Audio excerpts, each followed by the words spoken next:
క్షణాలను కూడా వాళ్ళు నెమరేసుకోవడం జరిగింది. ఇక్కడ పరిస్థితి చూస్తుంటే కవిత ఆనందంగా ఫామ్ హౌస్ లోకి బయలుదేరి 6 వెహికల్తో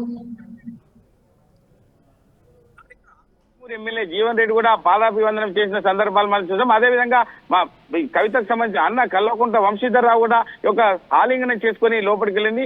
కేసీఆర్ దగ్గరికి వెళ్ళగానే కవితను దగ్గర తీసుకొని ఆలింగనం చేసుకుని పాదాభివందనం కూడా కేసీఆర్ కు కల్వకుంట్ల కవిత చేయండి. ఎందుకంటే ఏది ఏమైనప్పటికీ ఇటువంటి ట్రయాంగిల్ చూస్తుంటే 168 రోజులకు తెరపడి విడుదలైన బిడ్డను చూసుకోవడానికి అంటే రావడం అనేది ఎంతో సంతోషంగా ఉద్వేగంగా ఉన్నటువంటి కేసీఆర్ ఇప్పటికి కేసీఆర్ తన కూతుర్ని చూడగానే ఎంతో సంతోషం వ్యక్తం చేసిన పరిస్థితులు అయితే మనం చూసాం. ఎందుకంటే గతంతో పాటు ఈ యొక్క ముఖ్య నాయకులు వేముల ప్రశాంత్ పాటు అదేవిధంగా మారెడ్డి శ్రీనివాస్ రెడ్డి అదేవిధంగా ఆర్మూర్ ఎమ్మెల్యే జీవన్ రెడ్డితో పాటు ఈ యొక్క కేసీఆర్ ఈ యొక్క అల్లుడైనటువంటి అనిల్ తో పాటు తన మన్మడు కూడా ఈ యొక్క కేసీఆర్ ఫామ్ హౌస్ చేసుకుని ఇప్పుడు మనం ప్రస్తుతం కేసీఆర్ ఫామ్ హౌస్ దగ్గర ఉన్నాం. అంటే లోపల అందరూ కూడా ఎంతో సంతోషం వ్యక్తం చేసిన పరిస్థితి అయితే మనం చూస్తున్నాం. మరి ఎందుకంటే ఇక్కడ చాలా రోజుల నుంచి ఈ యొక్క కవితతో భోజనం చేసే పరిస్థితి కూడా లేకుండే గతంలో 168 రోజులు కూడా కవితను అంటే మౌనంగా ఈ యొక్క కేసీఆర్ ఫామ్ హౌస్ లో ఉంటూ కవిత కోసం అన్వేషణ చేసిన పరిస్థితి చూసాం. కానీ ఇప్పుడు సగపంక్తి భోజనంగా కేసీఆర్ ఇప్పుడు ప్రస్తుతం తన కూతురుతో కల్వకుంట్ల కవితతో భోజనం చేసే పరిస్థితి అని చెప్పి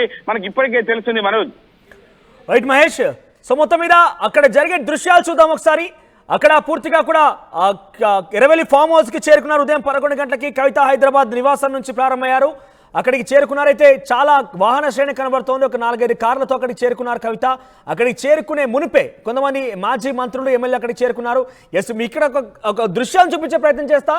జీవన్ రెడ్డి, ఎస్, ఆర్మూర్ ఎమ్మెల్యే మాజీ ఎమ్మెల్యే జీవన్ రెడ్డి కవిత పాదాలకు నమస్కారం చేశారు. ఆ తర్వాత కవితకి ఆహ్వానం పలుకుతున్నారు. ఇతర బీఆర్ఎస్ శ్రేణులు కావచ్చు, ఇతర ప్రముఖులు కూడా ఉన్నారు. ముఖ్యంగా అక్కడ సంతోష్ రావు ఉన్నాడు, మాజీ రాజ్యసభ సభ్యుడు సంతోష్ రావు కూడా అక్కడే ఉన్నారు.